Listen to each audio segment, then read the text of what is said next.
terms of research in area related to personalities and psychopathology, he's done everything under any condition in every sector and across lifespan. You name it, he's done it. And he's, if you want to see his accomplishments, his research, his publications, and everything else, there is such a thing as Google.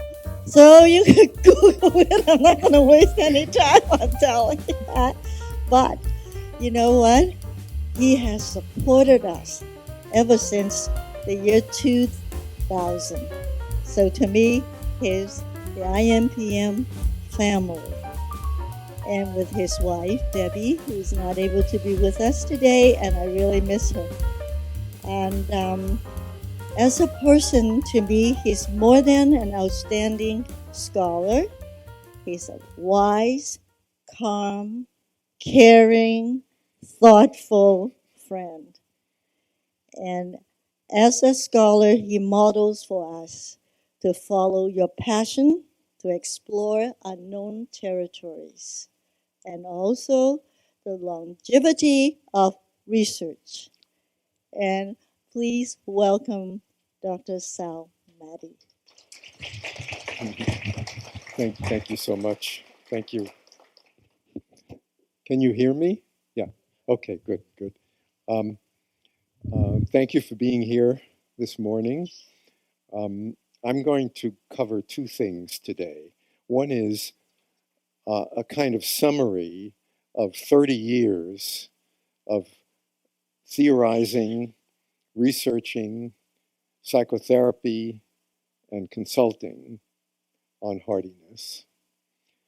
And the second thing is to try to expand hardiness in the direction not only of individuals, but also organizations.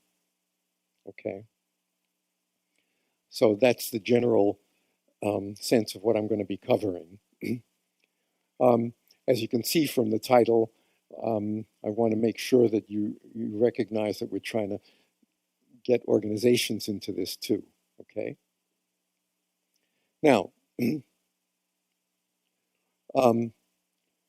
let's start with our turbulent times.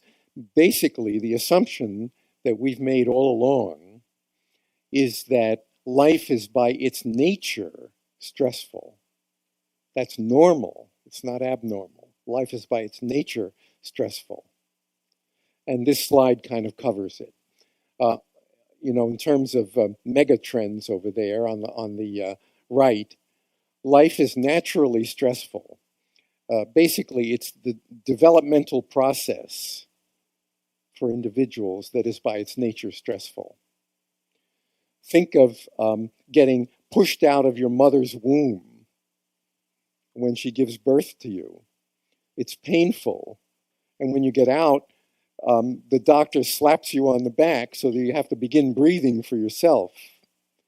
There's lots of light and noise. It's hot, it's cold. Everything is different. That never was true before.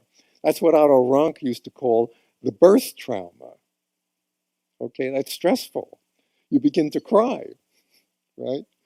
Right, so then as time goes on a little bit, maybe you get to the point where you can crawl around, but when you crawl around, you keep bumping into things and hurting yourself, okay? So that's stressful too.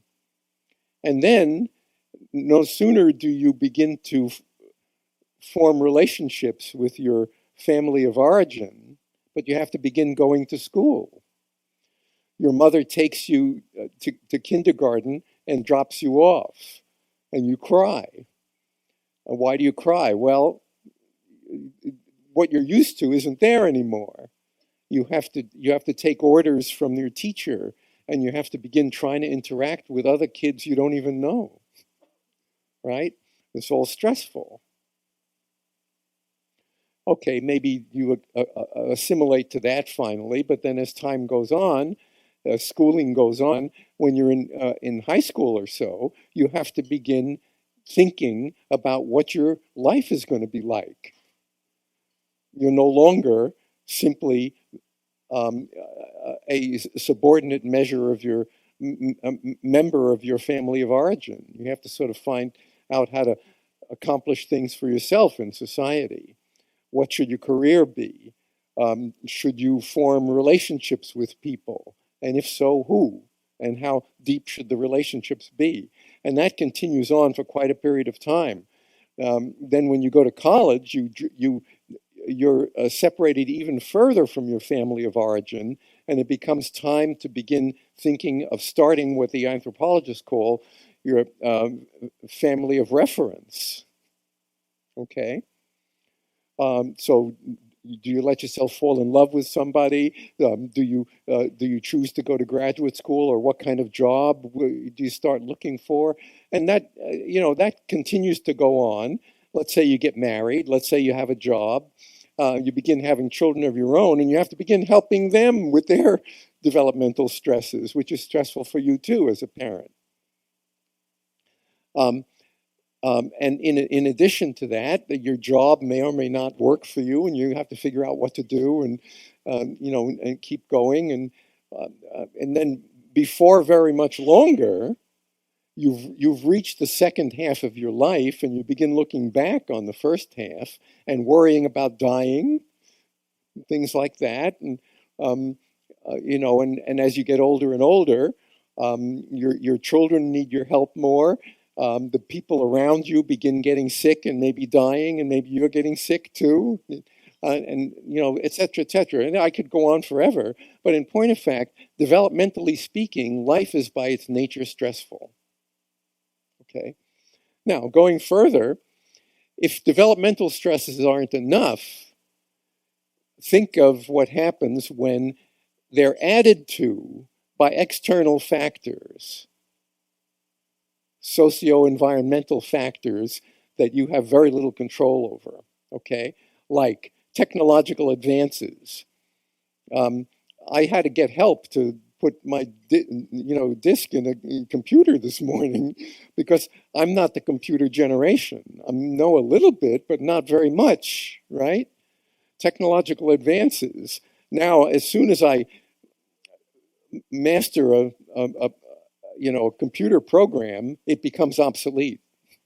And I have to start over again. Now, for some people, that's easier than for others. For me, it's not so easy. So the technological advances are sources of stress, even though there's an upside, needless to say, but there's also a downside. Emerging globalization.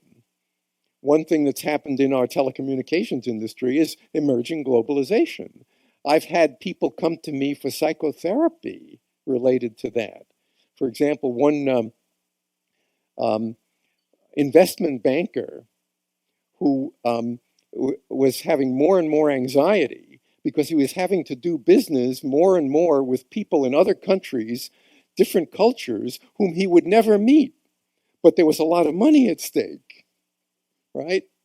So globalization, to say nothing of how globalization may have encouraged terrorism. Where here, cultures are being afraid of being made obsolete by the Americans, right?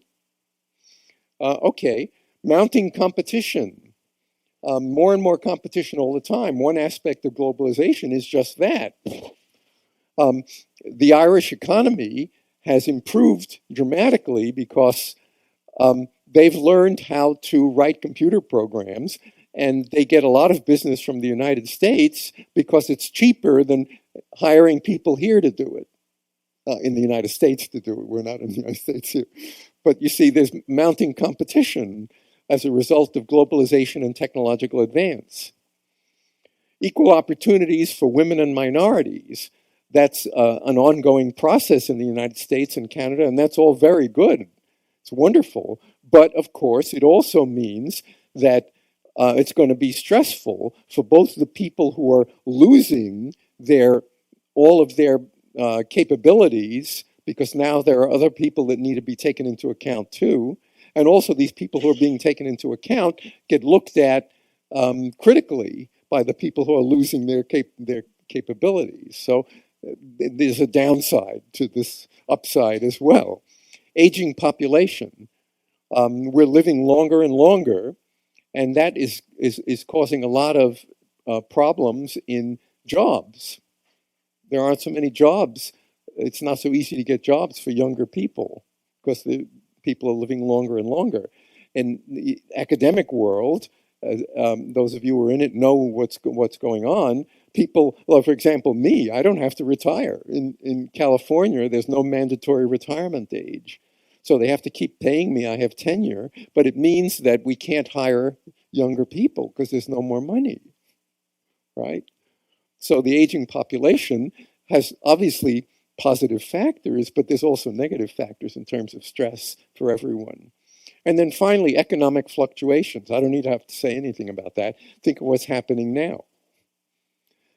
Sometimes the economy is good, but a lot of times it's bad because it's up and down, right? So all of this imposes itself on individuals. These are examples of how life is by its nature stressful. Now, the trickle-down effect over there of mounting stress affects organizations as well.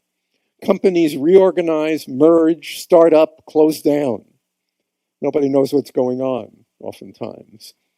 Imagine the people who are in it having to make decisions. It's very stressful. Imagine the stock owners. It's very stressful for them too. Job security is decreasing. Now, that's not only a function, that not only influences individuals, it influences organizations as well.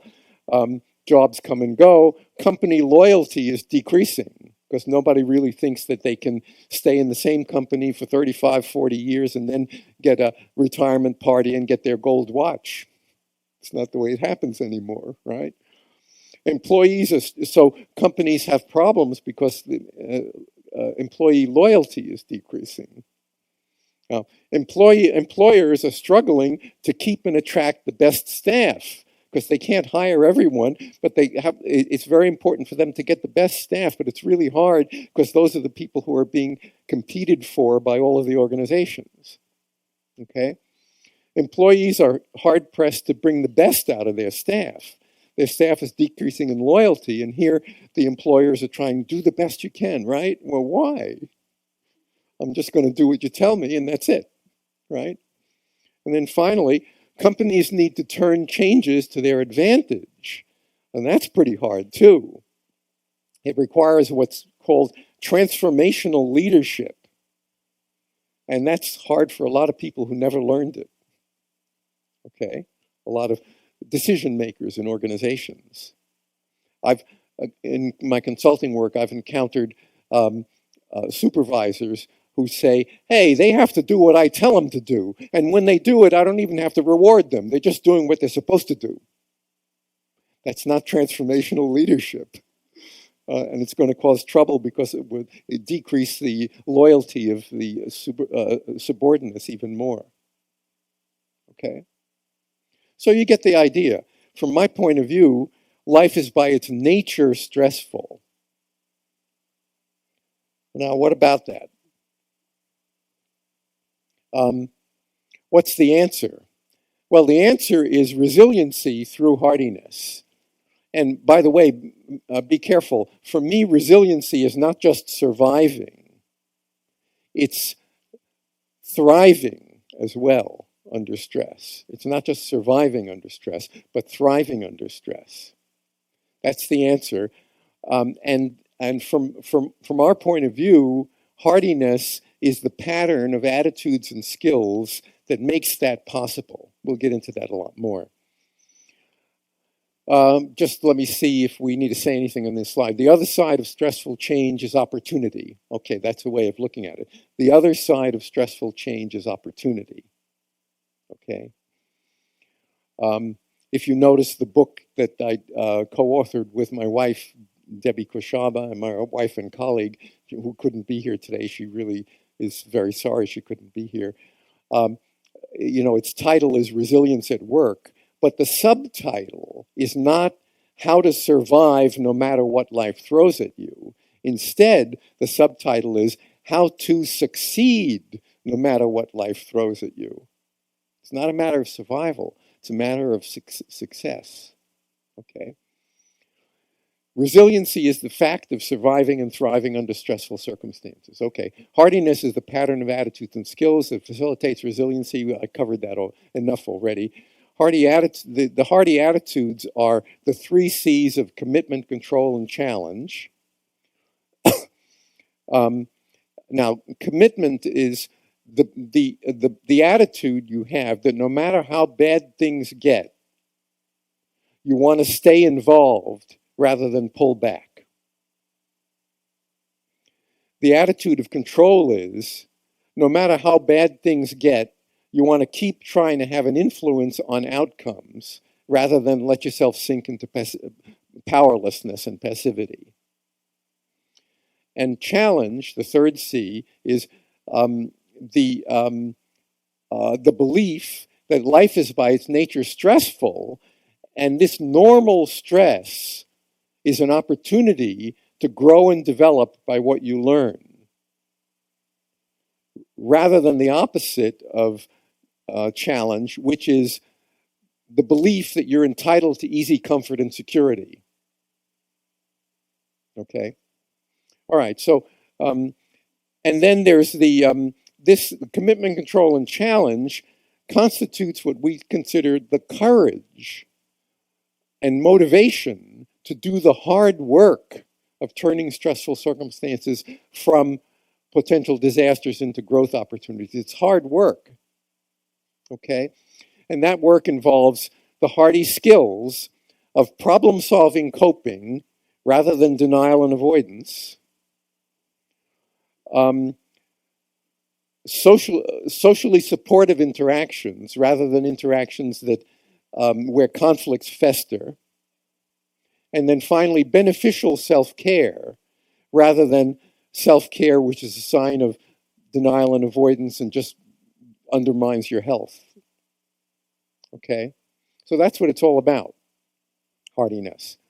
It's a pattern of attitudes and skills that leads to turning potential stressful circumstances from potential disasters into growth opportunities. How about the discovery of hardiness? Some of you know this already, so I'll try not to spend much time on it.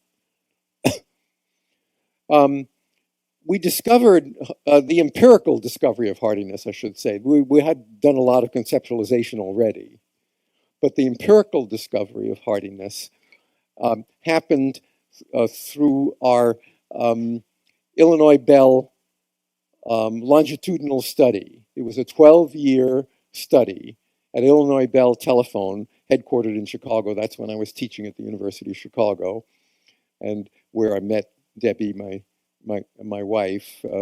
She was a graduate student in one of the schools with Virginia Mullen there. They were students together. Yeah. But in any event, it was a 12-year longitudinal study, which is now considered a classic longitudinal study. What we did was we started studying 450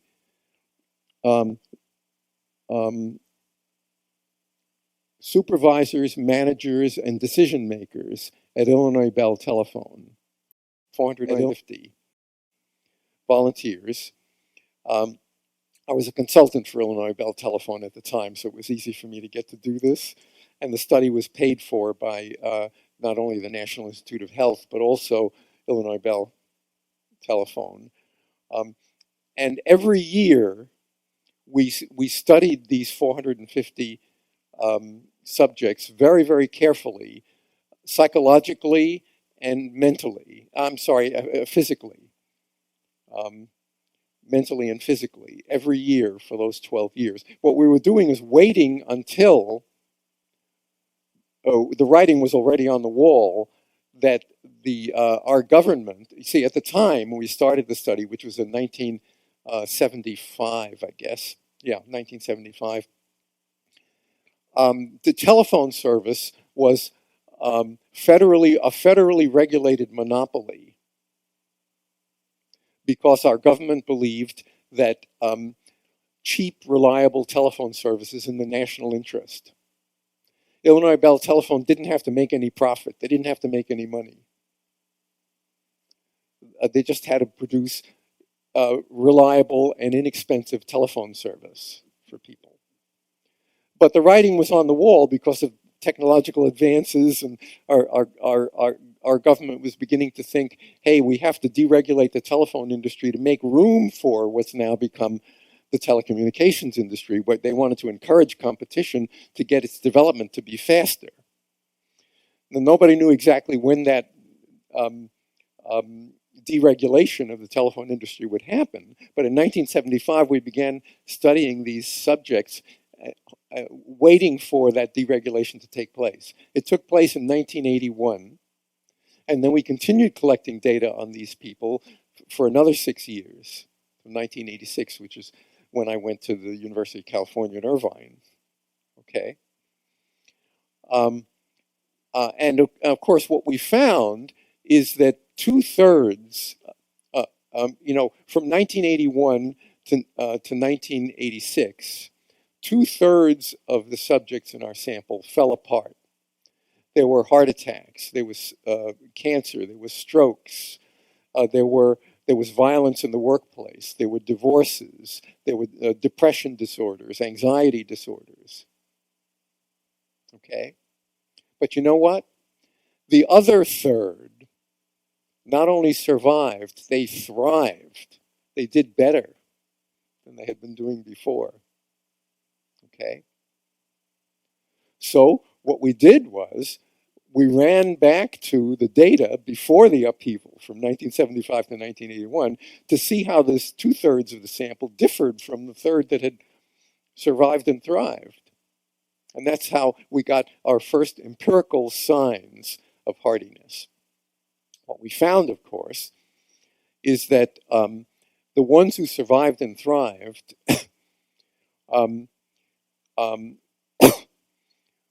and this is where the model comes in, the ones who survived and thrived were much better at dealing with stressful circumstances. Now, what we found, of course, in our study is that stressful circumstances, both acute and chronic, acute is disruptive changes you didn't expect. Chronic is ongoing stressful circumstances. An example of a chronic stress is, let's say, you think you're a loving person, but you can't find the right person to lavish your love on, or you want to be really satisfied with your job, be creative at it, but all you can do is find routine jobs. Those are chronic stresses. Acute stresses are obvious, like automobile accidents, things like that. Somebody dying without and your family dying without you expecting them to, things like that. Okay. Well, we found that stressful circumstances increase strain at the physiological level as well as the psychological level. Now, this is very similar to what Walter B. Cannon, talked about in 1928. I heard about that when I was a student, but we found this too. Strain levels, physiological strain levels, and psychological tension levels increased as a result of stresses. The more stress, the more strain. But and of course, if nothing is done to moderate that strain and stress, then you're going to get ineffective performance. Ineffective performance. There's a kind of breakdown product, and that's pretty much what Hans Selye won the Nobel Prize for, with his studies of laboratory rats. Okay, but at the human level, what we were finding is that when stress and strain were high for a long enough period of time to deplete your organism, you would get various physical illnesses, heart disease, cancer, Alzheimer's, things like that, various physical illnesses, and mental burnout, disorders of depression, anxiety, things of that sort, and behavioral apathy, the inability to function. Okay, no energy, inability to function. We found that happened, we saw evidence of that in our sample. The other thing is, of course, that up on top there, that little box up on top, inherited vulnerabilities, we also found that whatever you inherit from your parents strengths and weaknesses, genetically determined strengths and weaknesses. What we were finding is that, you see, because we had medical records on these people for a long period of time, because at that time, Illinois Bell Telephone would give a free physical examination to each employee once a year. Can't do that anymore, right? But in any event, what we were finding is that when ineffective performance happened, the breakdowns tended to be along the lines of inherited vulnerabilities. In my case, for example, Maddi, M-A-D-D-I, is an uncommon enough name that whenever somebody gets in touch with me because they have the same name, it turns out we're related, okay? And then, of course, we start sharing what we know about the family members we grew up with. And it turns out that although people with my name tend to live a long time, when they die, it's usually heart-related. So there must be some genetic something going on there, right? Okay, so that's the bad news. But the good news that we found is down below there. The hearty attitudes of commitment, control, and challenge. The third of the sample that survived and thrived after the breakdown, after the change, the deregulation, before the deregulation, had shown signs of those three C's.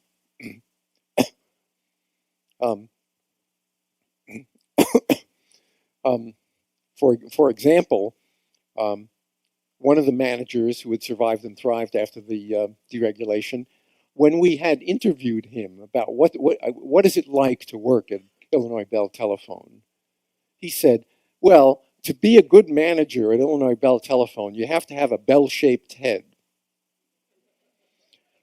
Ma Bell, you know.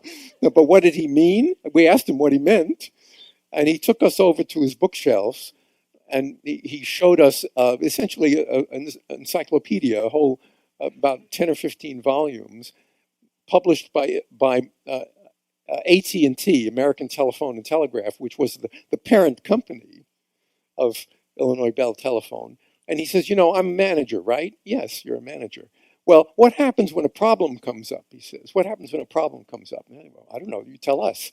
Well, when a problem comes up, I don't think about it myself and figure out what to do.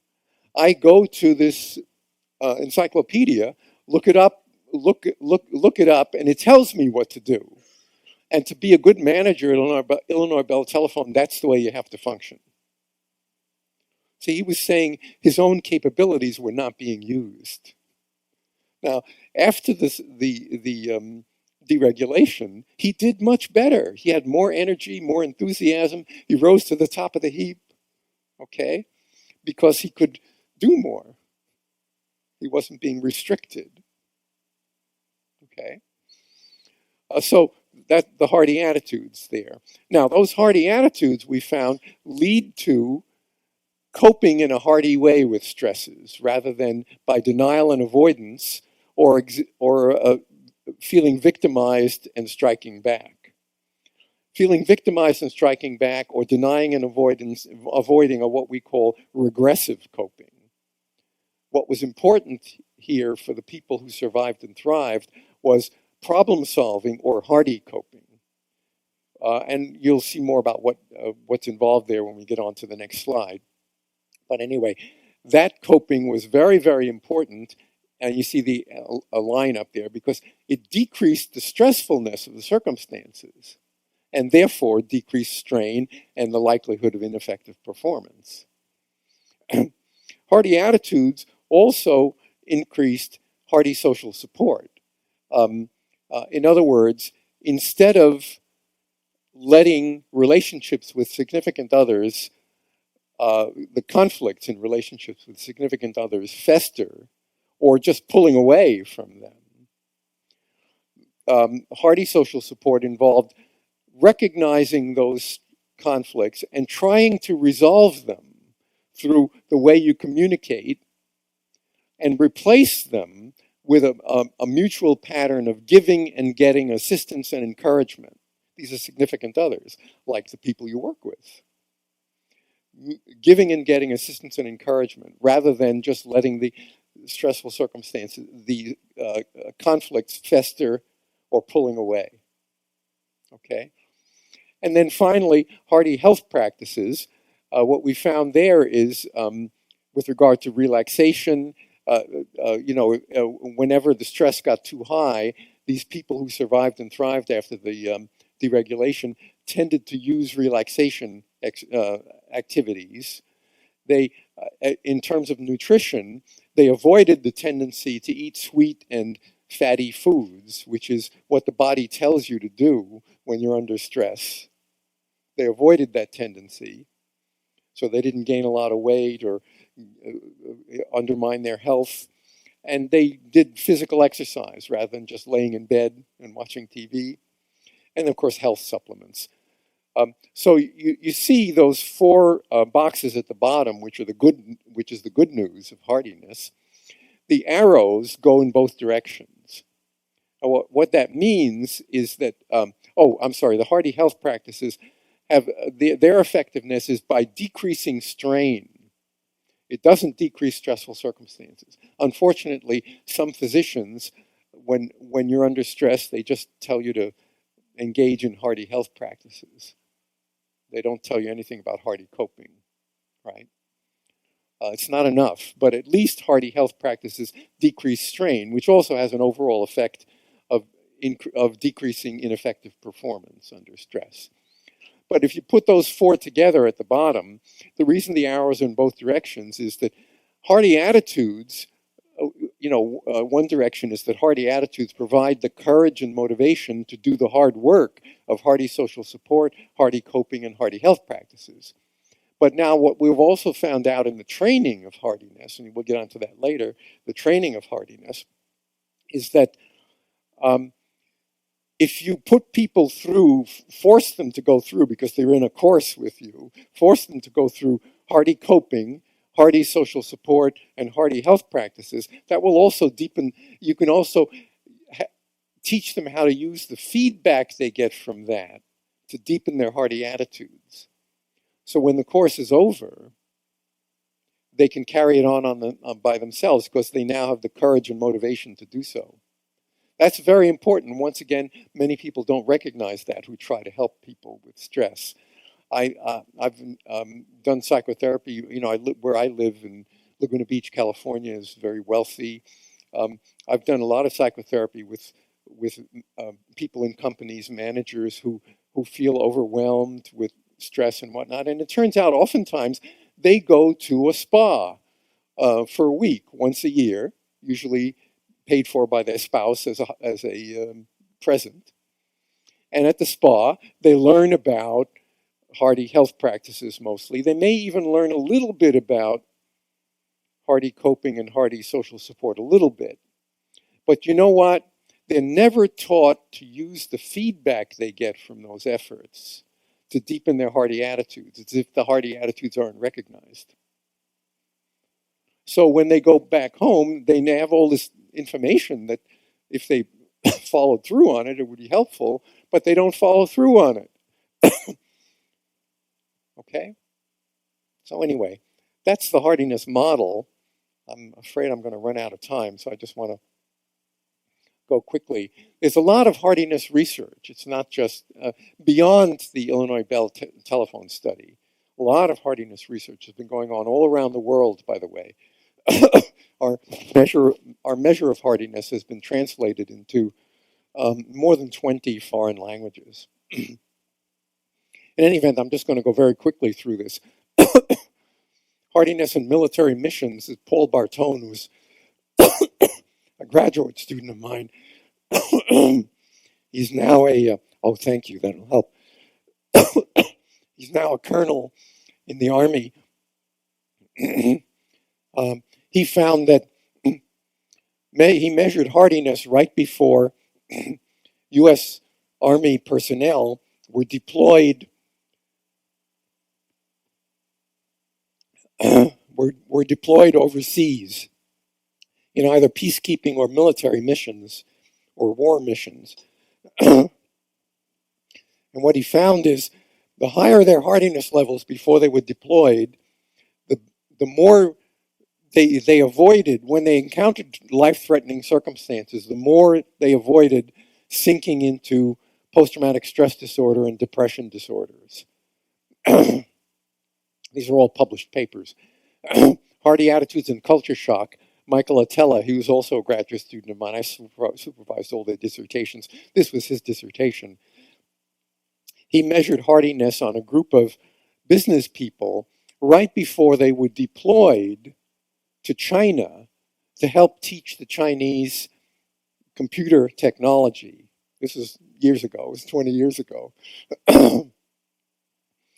And what he found is that when it was a 2-year mission for these people, what he found was that as soon as they got to China, they all deteriorated. Culture shock was just like really hard for them. They all deteriorated. But over the 2-year period, those who were higher in hardiness, having been measured that in the United States, those who were higher in hardiness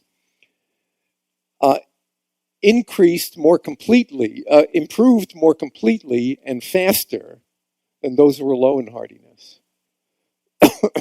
A lot of them were low in hardiness, had to be sent home because it wasn't working out. Hearty attitudes and substance use. Pathik Wadhwa was a graduate student of mine also, higher as an MD. We did this study at UCI. This was done on high school graduates who had been admitted to UCI, but it was in the summer. The study was done in the summer when they were going through,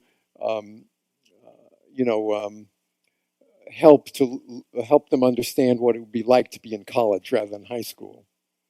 And we studied their hardiness levels and also their substance use.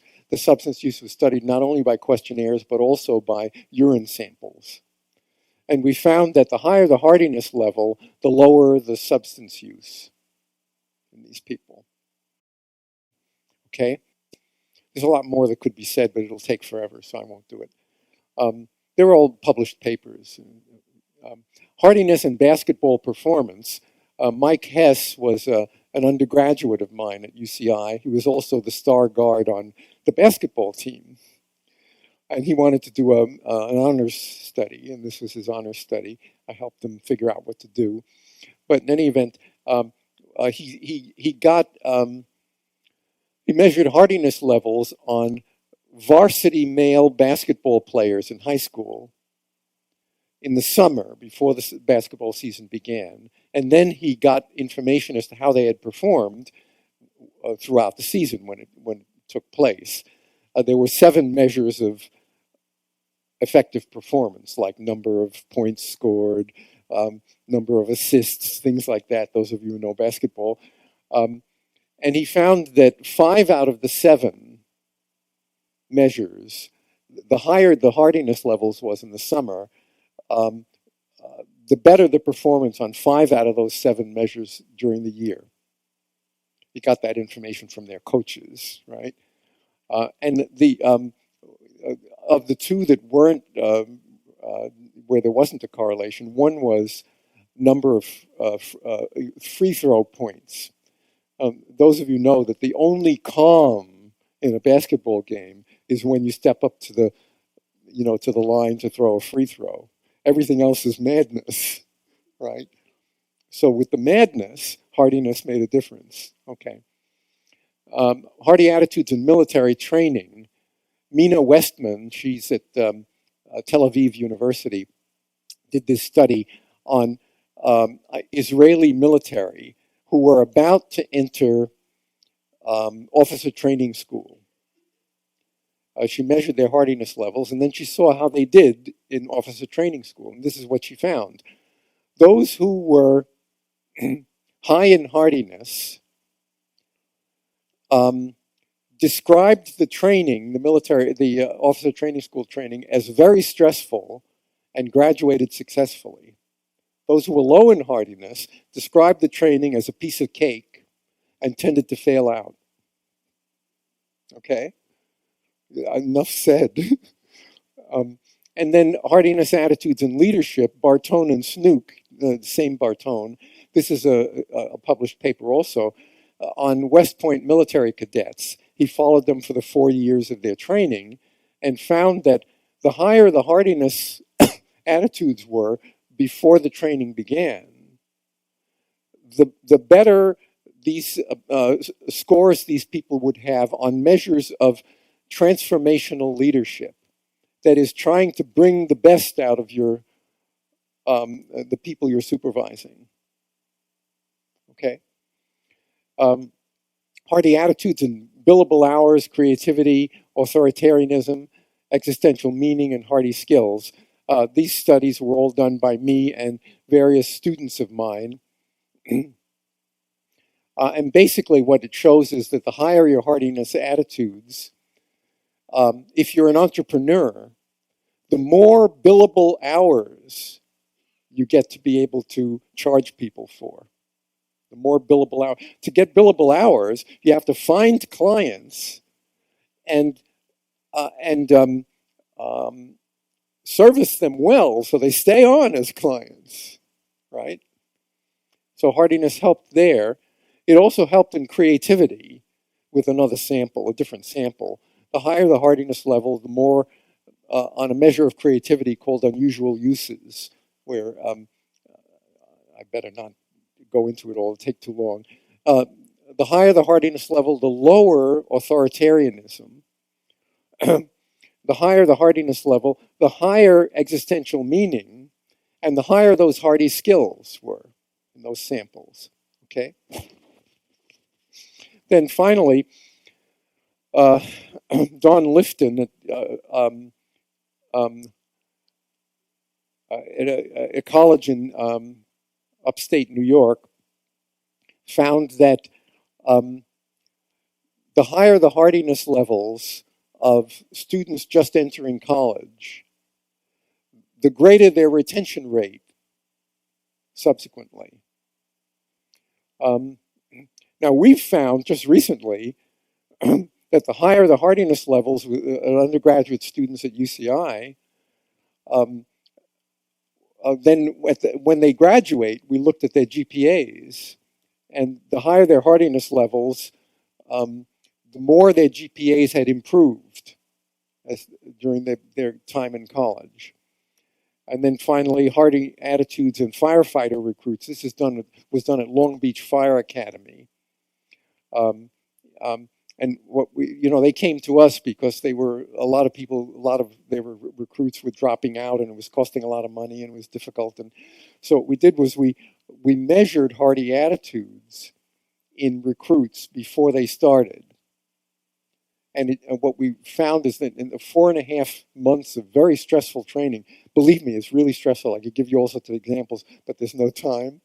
What we found was that the higher their hardiness levels, the greater the likelihood that they would graduate successfully. Okay? All right, I better go on because I'm not going to be able to go into this. All I can say is that we did comparative analytic studies to try to see the relative effectiveness of hardiness and some other variables that are big things in psychology these days. What we found is that hardiness is a better predictor of problem-solving coping and avoidance of denial and of regressive coping than is optimism, Seligman's scale of optimism. Okay, hardiness versus religiousness. What we found is that in colonels and up in the U.S. Army, we found that hardiness is a better predictor, a better negative predictor of depression and anger than is religiousness. Now, religiousness here was measured pretty much by your practice of your religion. It would have been better if we had a measure of religiousness that was more spiritual. Okay? And then finally, this isn't even published yet, but it's on the way. Subjective well-being is a good predictor of GPA at UCI undergraduates, but you know what? Hardiness is a much stronger predictor. of GPA. So what it suggests is that optimism and subjective well-being have a quality of complacency in them, whereas hearty attitudes are courage. It's not optimism and sense of subjective well-being. It's, hey, you gotta work to make your life really be good. Okay, so that's what it's all about. The hearty organization. Okay. There, at the level of culture, the culture of the organization, a hearty organization includes the values of cooperation, credibility, and creativity. Now, these are isomorphic with the 3 C's at the individual level. Commitment at the individual level becomes cooperation at the organizational level. Control at the individual level becomes credibility. And challenge at the individual level becomes creativity. So the values of a hearty organization include cooperation, credibility, and creativity as important in the functioning of the organization and the people in it. Now, in terms of climate, the climate of the organization, a hearty climate involves walking that talk. You can't just say you need to have cooperation, credibility, creativity. It's actually got to be done on a day-to-day, moment-to-moment basis. So they have to walk the talk. At the level of organizational structure, what's better than the pyramidal structure that has been so common in organizations is matrix management. In other words, lots of small groups working on particular problems. And of course, the head of each of those small groups becomes a member of a kind of overall leadership team. But you need small groups working together rather than the pyramidal kind of approach, which leads to incredible bureaucracy, the pyramidal approach. And then finally, at the level of personnel, the hearty organization needs to get as many workers with high hardiness as possible. And if they don't have high hardiness, the company needs to be willing to train hardiness for them. Okay? So that's what makes a hearty organization. Specifics of hardiness practice at the individual level. I can't go into this too much because there's no time, but we do have something we call the Hardy Survey, 3rd edition revised, Hardy Survey 3R. It's a 65-item test, which you can take on our website, which is down there below, the website address. You just go to the right of the first page, and it says take the survey, and you click on that. You can take the survey, and then you can get a comprehensive report on the vulnerability factors, stress, strain, and regressive coping, and the resilience factors, hardy attitudes, hardy coping, hardy work support, hardy family support, and hardy self-care. And the report puts it all together for you and makes recommendations. Okay? Here's an example of the profile that somebody got on the report. Stress is pretty high, strain is even higher, regressive coping is quite high, and total vulnerability, which is a combination of those 3, is really high. Down below, hardy attitudes are much lower than you would want. Hardy coping is incredibly much lower than regressive coping. The social support indices are not that high either, so the total resistance, which is a combination of those 4, is much lower than the total vulnerability. So you can imagine what the report says to you. Okay?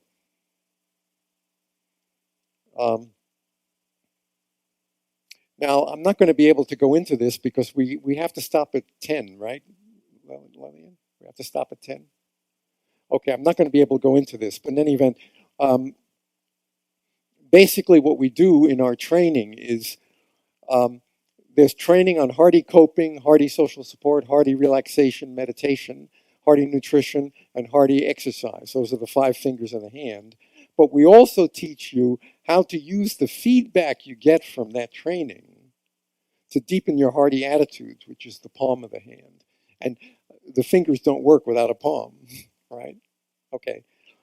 Now, that training program has, up to this point, up to recently, been done by certified hardiness trainers with small groups of trainees with a workbook. Okay. We still do that, but now it's also possible to take the training on your own on that website, www.heartytraining.coursehost.com. You can just go there and take the training on your own. Okay. Now, there's no way of going into all of this. Those of you who are coming to my workshop later this morning, we can cover it there, okay? Because there's no time.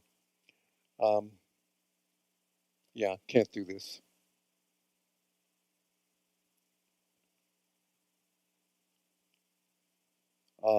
There's research on hearty training research showing that in working adults and in college students, the training makes an effect on improving performance and morale and emotions. These are published studies.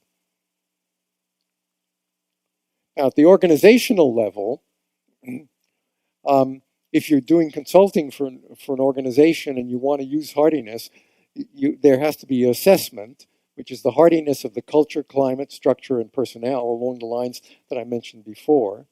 The techniques you can use are interviews with key personnel, review of documents, on-site observations, and aggregate Hardy survey findings.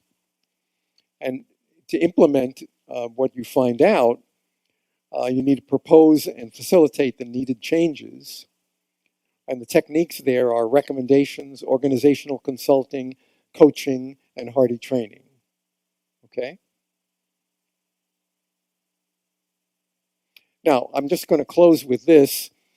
This is when we were consulting for a large California, well-known California healthcare company. And what we did for them, one of the things we did for them was a group study of the Hardy attitudes that were measured with the Hardy survey.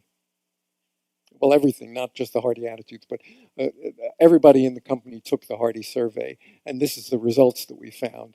Stress was pretty low, strain was higher, regressive coping was pretty high, vulnerability was not terrible, but there. Hardy attitudes were quite high. Hardy coping was very high, much higher than regressive coping, which is good. Work support was quite high. Social support at work was pretty high. So the resistance factor was much higher than the vulnerability factor. And the overall performance index was really high, putting it all together. Okay, so the company was in good shape, according to this study. And that same company was then compared with other companies in our database. And what we found is that those companies were compared for stress, strain, regressive coping, Hardy attitudes, Hardy coping, Hardy work support, and Hardy social family support. And you can see these could be very helpful to an organization to kind of understand where things are going in the organization. So let me stop. It's 2 minutes early.